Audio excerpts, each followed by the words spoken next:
أعوذ بالله من الشيطان الرجيم. بسم الله الرحمن الرحيم. يا أيها الذين آمنوا إذا تداينتم بدين إلى أجل مسمى فاكتبوه وليكتب بينكم كاتب بالعدل ولا يأب كاتب أن يكتب كما علمه الله فليكتب وليملل الذي عليه الحق وليتق الله ربه ولا يبخس منه شيئا فإن كان الذي عليه الحق سفيها أو ضعيفا أو لا يستطيع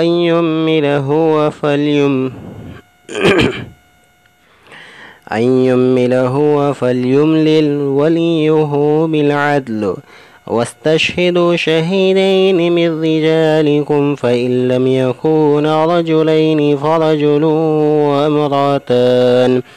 وامرأتان ممن ترضون من الشهداء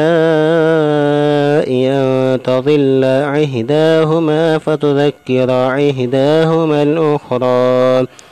ولا يأبى الشهداء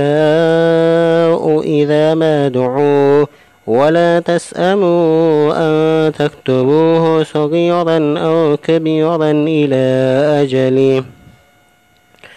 ذلكم أقسط عند الله وأقوم للشهادة وأدنى ألا ترتابوا إلا أن تكون تجارة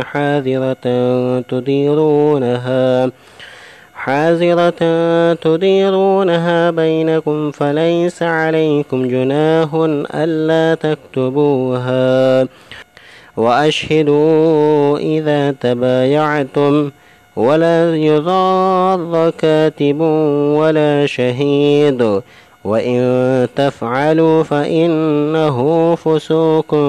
بكم واتقوا الله ويعلمكم الله والله بكل شيء عليم. صدق الله العظيم.